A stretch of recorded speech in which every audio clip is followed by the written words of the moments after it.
لله رب العالمين الرحمن الرحيم مالك يوم الدين إياك نعبد وإياك نستعين اهدنا الصراط المستقيم صراط الذين أنعمت عليهم غير المغضوب عليهم ولا الضالين إن الحمد لله نحمده ونستعينه ونستهديه ونستغفره ونتوب إليه ونتوكل عليه ونعوذ بالله من شرور أنفسنا وسيئات أعمالنا من يهد الله فلا مضل له ومن يضلل فلن تجد له وليا مرشدا أشهد أن لا إله إلا الله وأشهد أن محمدا عبده ورسوله وصفيه من خلقه وحبيبه اجتباه ربه رحمة للعالمين بشيرا ونذيرا بين يدي الساعة أدى الأمانة ونصح الأمة وكشف الله به الغمة وجاهد في الله حق جهاده وتركنا على النهجة البيضاء ليلها كنهارها لا يزيغ عنها إلا هالك أما بعد. Yang saya hormati tuan-tuan haji, puan hajah, tuan kuasa pengajian, muslimin muslimat yang mati Allah Subhanahu wa taala sekalian. Syukur pada Allah Azza wa Jalla kerana saya diberi kesempatan untuk kali pertama menyampaikan kuliah duha depan tuan-tuan pada pagi ini. Dan saya kebetulan berada dekat je di Baitul Dia. Sesi pagi tadi saya masih lagi sesi saya makan untuk pelajar-pelajar kelayakan masuk ke Mahat Tahfiz Vocational Baitul Dia. Kita ada lebih kurang 16 orang peserta daripada 28 permohonan yang telah kita terima. Kita nak ambil hanya 20 orang saja. Dan pagi tadi alhamdulillah kita dah ada 4 hari dah sebenarnya camp motivasi, camp tapisan kemasukan, dan mereka akan berakhir pada esok hari lah. Dan esok lah Rizak yang akan keluar siapakah yang layak untuk pergi ke masuk ke Mahat Tahfiz tersebut. Dan terima kasih Allah SWT, saya ucapkan terima kasih kerana tuan-tuan berbanyak menyumbang kepada kami di Mataf Baidi tersebut. Dan kita baru naikkan signboard kami di situ. Kalau rajin-rajin datanglah ziarah tuan-tuan Allah SWT untuk tengok, bagi khidmat, nasihat dan sebagainya kepada kami di sana insya-Allah. Dan mereka pelajar-pelajar juga akan jadi jemaah Jumaat di sini juga tuan-tuan Allah SWT nanti. Itu yang pertama. Yang kedua tuan-tuan Allah SWT sekalian, kita akan bicarakan pada hari ini tajuk yang pernah saya bentangkan kepada tuan-tuan kira-kira 5 ataupun 6 tahun dahulu, khusus faraid. Waktu kita buat dekat Dewan orang ramai, depan Dewan orang ramai tu, Dewan orang kecil ke mana? Dewan orang sikit, Dewan kecil kat situ, sebelah Dewan orang besar tu. Jadi pagi ni sekali lagi tuan-tuan Allah, sekitar masa sejam yang singkat ini kita akan bicarakan sedikit tentang pusaka ini dan juga wasiat dan hibah. Kalau tuan-tuan berminat untuk menyanyikan soalan, kita akan cuba jawab sekadar mampu kita insya-Allah. Baik, mukaddimah. Bismillahirrahmanirrahim. Harta adalah suatu nikmat yang semua manusia berminat untuk memilikinya, bahkan sanggup melakukan apa saja demi untuk mendapatkan harta. Sebab siapa cakap? Allah cakap, zuyyina lin-nasi hubbus syahwati minan nisa' wal banin wal qanatiril muqantarati minadh dhahabi wal fiddah wal khailil musawwamati wal an'ami wal harth dzalika mata'ul hayatid dunya. Baik, ila akhir ayat.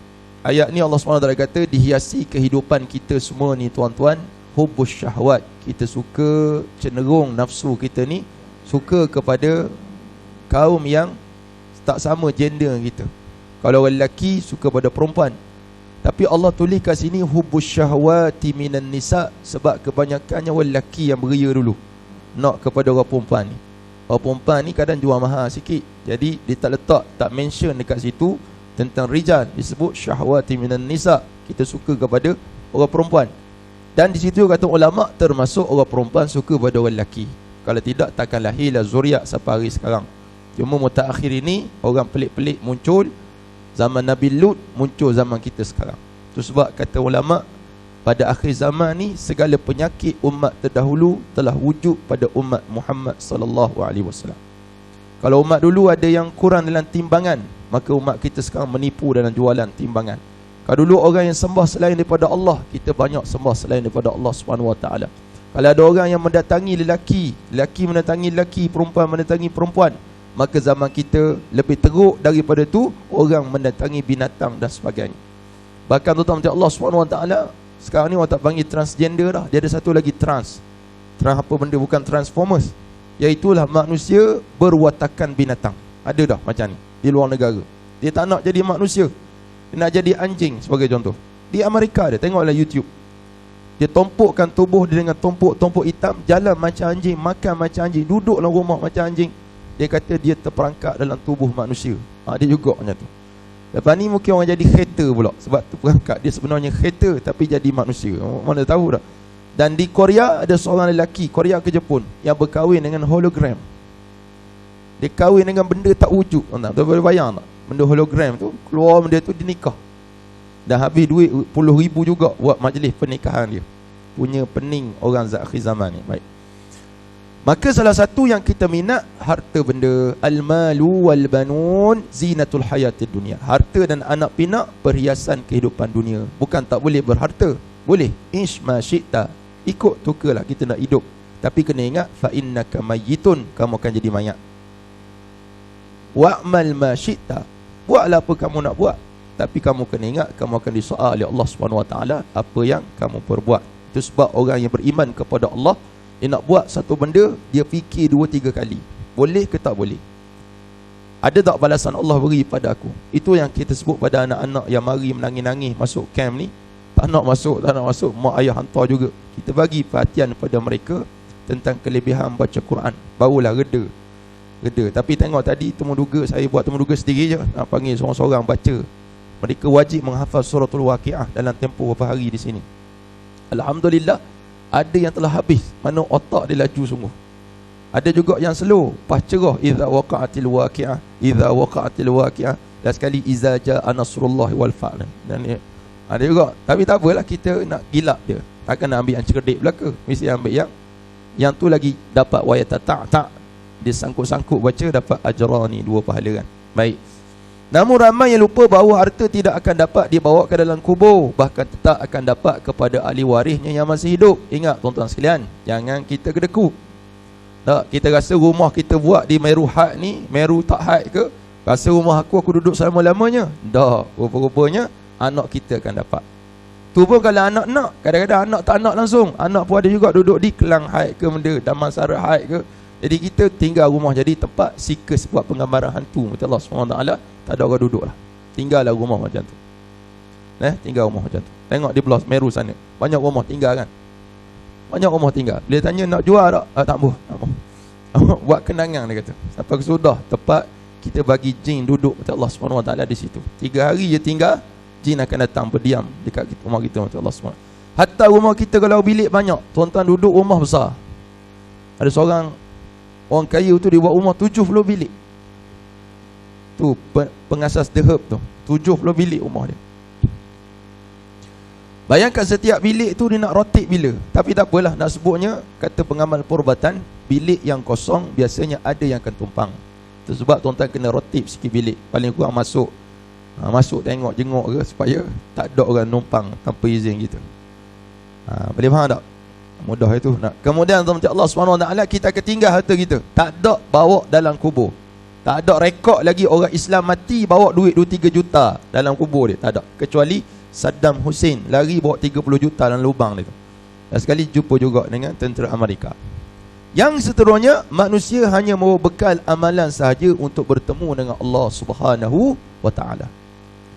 Yang kita mari semayang 5 kali sehari, yang kita sedekah, yang kita infak, yang kita baca Quran, yang kita buat haji, yang kita pergi umrah, yang kita cakap baik, tu je yang kita bawa. Harta anak-anak kita yang akan urus. Kalau baik anak kita, alhamdulillah kita. Kalau tak baik anak kita, kita pun alhamdulillah, tak ada masalah kita. Cumanya kita memberi kesan kita waktu kita berada di Taman Meru, tanah perkuburan Taman Meru nanti, ataupun di Gurap nanti, kesan dia apa dia? Kita rasa tak selesa dengar cerita anak-anak berbalah dan sebagainya. Macam mana kita tahu? Kata ulama, Al-Imamul Qurtubi kata dalam kitabnya At-Tazkirah fi Ahlil Mauta wa Umuril Akhirah, kita tahu dengan sebab jiran-jiran kita akan bagi tahu. Jiran kita mati lepas kita akan tanya, mak, macam mana anak aku? Anak kau bagus belaka. Kalau kau 5 kali sehari pergi semayang Masjid Al-Muttaqin, dia 5 kali sehari pergi pub dekat Green Town. Allah, kita kata mau bagi kata gembira, kita kecewa lah. Kalau kita kata anak kamu bagus mak, anak kamu semayang 5 kali sehari tak tinggal, dia kadang-kadang lebih dulu pada Tok Imam, duduk depan Tok Imam semayang. Mana tu?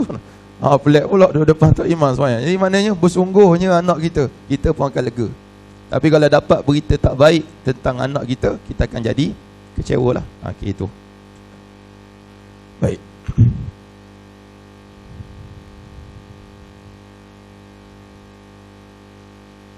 Okay.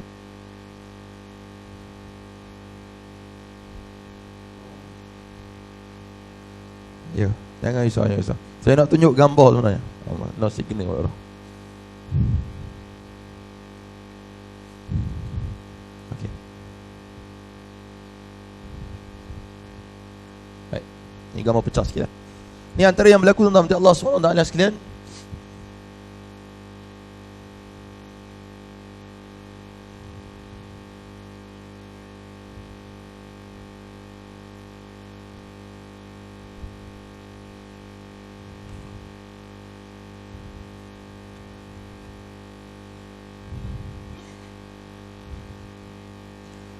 Baik, awak tenang ya. Okey, tak apa. Itu al-ilmu fi komputer. Tak apa. Ya. Kejap ya. Kalau tak muncul lagi kita akan guna kitab. Baik, saya nak tunjuk tadi gambar-gambar kes-kes yang berlaku mutaakhir ataupun yang berlaku 10 tahun ataupun 20 tahun kebelakangan ini. Tapi yang terkini lagi dahsyatlah apa yang berlaku kepada kita, memberi pengajaran kepada kita tentang Allah Subhanahu Wa Taala sekalian. Keadaan-keadaan yang akan berlaku.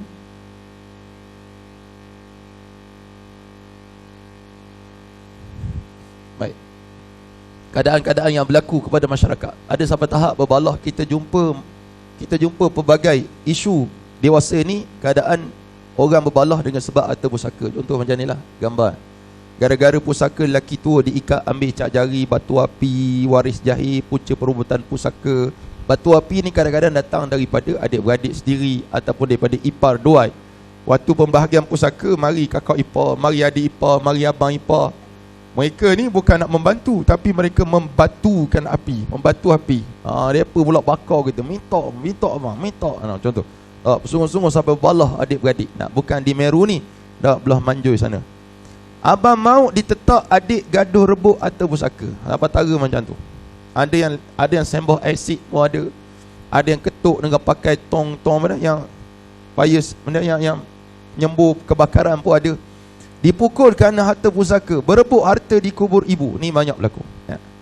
Berebut harta di kubur ibu ni kisah 3 adik-beradik yang tak nak jaga mak dia sebab mak dia tua, menyebabkan bila mak dia mati, dia ni hantar sebelum mak dia sakit, dia hantar ke rumah orang tua-tua, punya bagus anak Allah SWT. Dia kata senang ustaz, senang dekat sana ada orang jaga mak saya.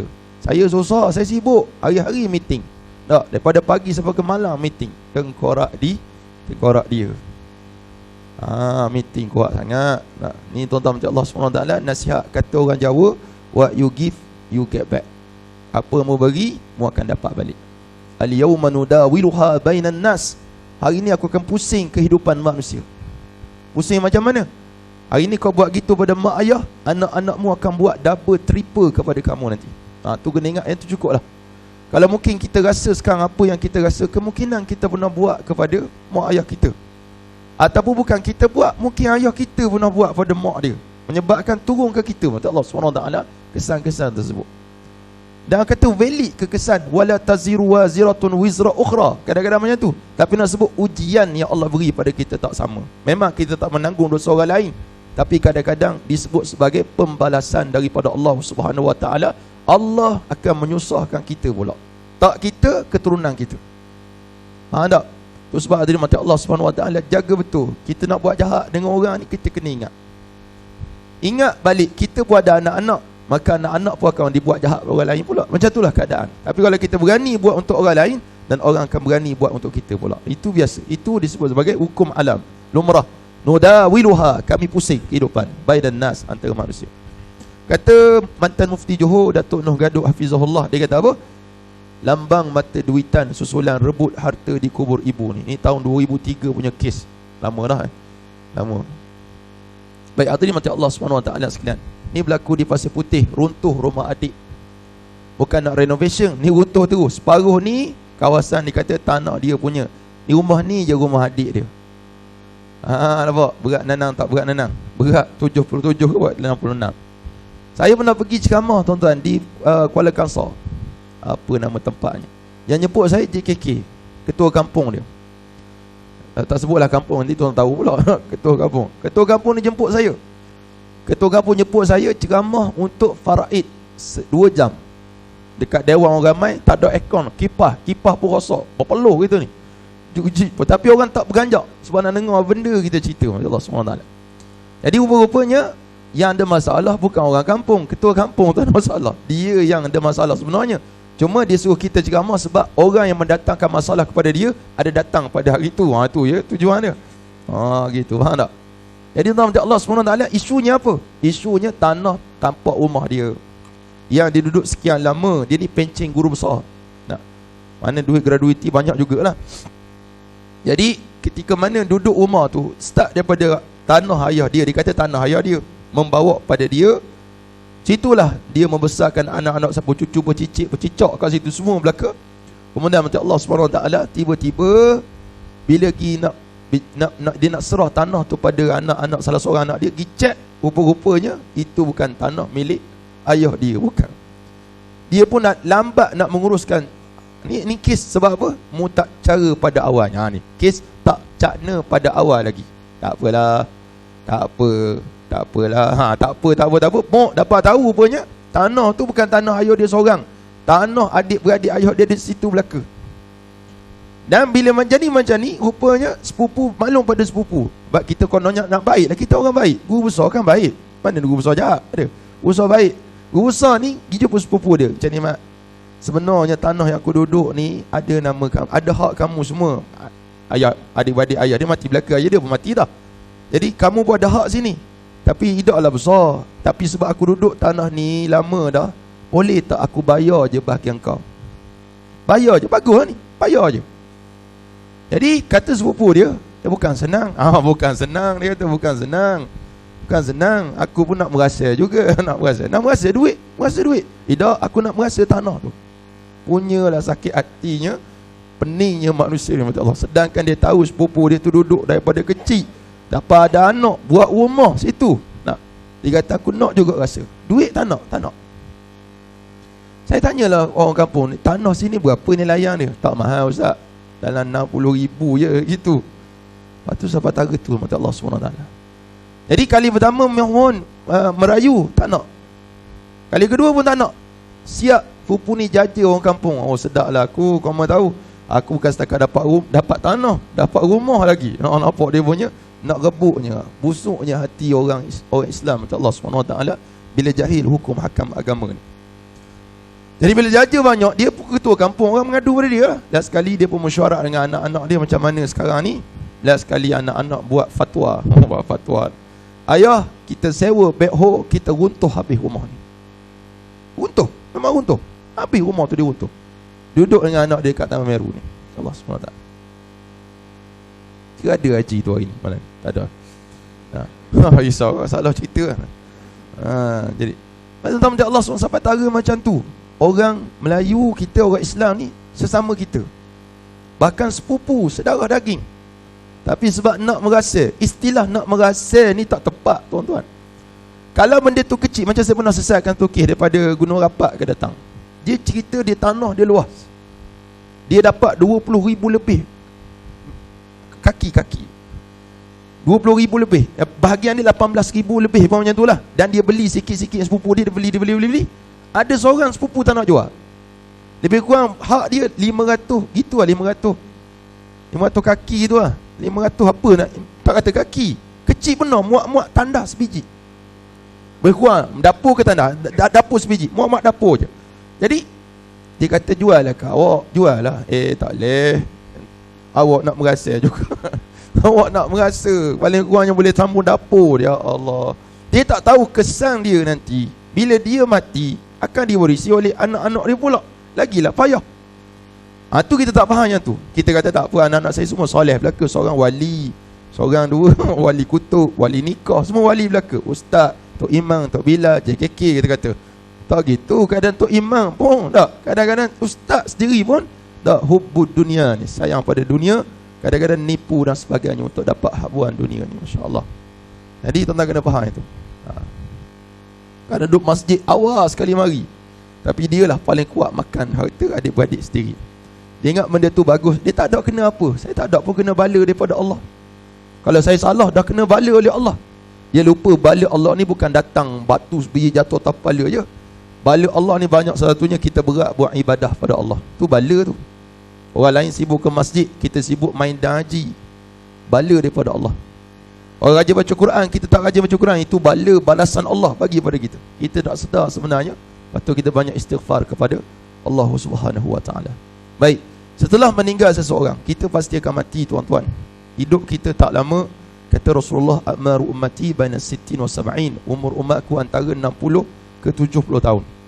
Cuma kita ada suplemen macam-macam sekarang kita makan, mungkin lajak sikit lah. Kata Kementerian Pembangunan Wanita 2-3 tahun lepas kajian dia, perempuan boleh lajak usia sehingga 75 kebiasaannya. Kalau ada sekarang 80, itu anugerah daripada Allah, ya. Bukan mana kita confirm mati 75, tapi kebiasaannya 75 maksimum. Lelaki 73. Tapi ada juga sini pun ada 80 dah, tak ada masalah. Cumanya itu kajian dia, betul atau betul, itu kajian orang. Jadi sebaik-baik usia banyak ibadat pada Allah, seburuk-buruk usia banyak derhaka pada Allah Subhanahu wa taala. Oleh itu kita nak masukkan bahawa orang paling bijak orang ingat mati. Orang ingat kepada mati. Itu sebab orang tak bukan ingat pada roti, ingat pada mati. Setelah meninggal dunia, 4 perkara tuan-tuan kena selesaikan. Yang pertama, bukan kita lah, waris kita. Kita mati dah kan. Nah, saya pun akan mati. Allah SWT jangan risau. Kalau ikut usia mak saya meninggal umur 45 tahun. Ayah saya meninggal umur 78 tahun. Kalau ikut usia ayah, belah ayah, memang lama lagi lah saya nak mati. Tapi kalau ikut usia mak, tak lama dah. Adik-beradik mak ada 2 orang mati awal. Adik dia dengan dia. Nah, mak saya meninggal sakit 4 jenis penyakit ada. Jantung ada, hati ada, buah pinggang ada. Cukup lengkap kena. 45 tahun. Tahun 2000, tahun 1998 dia meninggal dunia. Ayah saya meninggal tahun 2018. 20 tahun selepas itu. Tapi sebelah mak tok saya meninggal tahun lepas, umur 90 lebih. Opah saya 2 tahun sebelum tu, lebih kurang 80 juga umur dia. Panjang. Tapi takdir Allah SWT. Nak panjang umur, kata ulama, elokkan silaturrahim dan berbanyakkan infak fi sabilillah. Yang pertama, urus jenazah A sampai Z. Siapa urus? Anak kita urus. Tolong khabar ke anak, kalau mak mati, ayah mati, kamu yang uruskan mak. Jangan suruh Tok Adi tanah kubur. Jangan. Kalau dia datang, geng-geng urus jenazah mari, suruh dia bagi tunjuk ajar je cukup. Biar kamu urus. Kita pesan pada anak kita. Kalau kamu tak reti mak bagi duit, pergi belajar khusus jenazah. Saya reti mak, tak pergi belajar lagi supaya advance, jadi master untuk urus jenazah. Tak. Ni tak. Siapa kalau mati je mak ayah, telefon, halo. Tak. Halo Tok Adi. Ayah saya mati dah ni. Tolong mari urus. Mari Tok Adi. Hoi Yahu, mari. Maka Allah SWT naik kereta urus jenazah. Kita main handset, update status. Sedihnya ayah mati dah. Masuk dalam Facebook. Tu je. Sedangkan tugas anak-anaklah sepatutnya menguruskan mak ayah dia. Itulah kali terakhir kamu nak mandikan ayah dan mandikan mak kamu. Waktu mak ayah sakit, orang gaji yang mandikan, kamu tak mandikan. Sekarang ni kamu kena mandikan dia. Bila kita mandikan mak ayah kita, maka Allah SWT, kita akan buat secara halus. Halus kita buat, tak kuat. Kita buat secara halus kepada mereka ni. Ini digambarkan sayangnya kita pada mak ayah. Baik. Urus jenazah ni sebaiknya pakai duit si mati. Cuma sekarang kita ada khairat kematian. Geng khairat kematian akan urus. Cuma kalau nak mandikan, biar kita mandi anak-anak kita. Yang kedua, kalaulah si mati tak ada duit, pakailah duit anak-anak dia kalau ada. Anak tak ada duit juga, sepupu sepapat, saudara mara dia tak ada juga, jiran-jiran terdekat kena urus.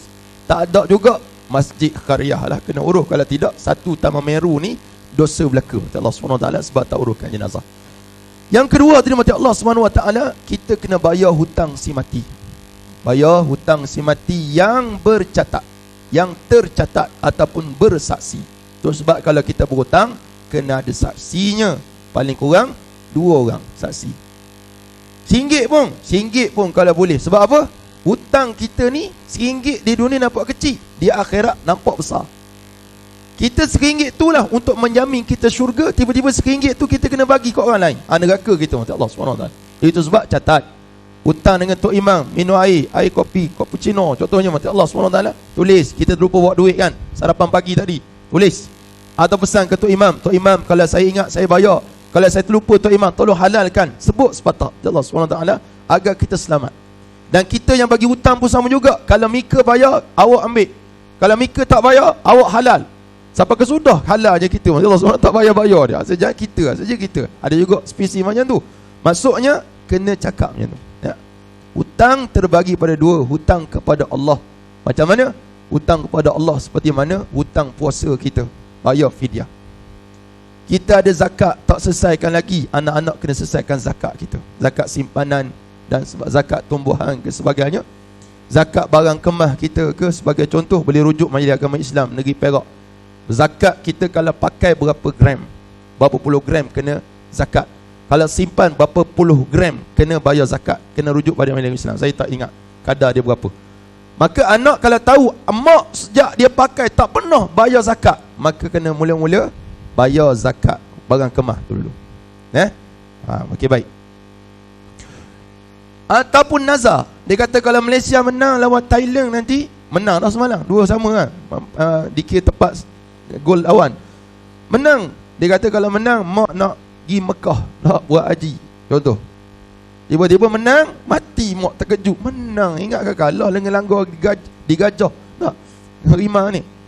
Menang sungguh. Bila menang, mati dia, maka wajib anak-anak membayarkan nazar mak dengan buat haji. Betul dia haji badan. Baik. Seterusnya hutang sesama manusia.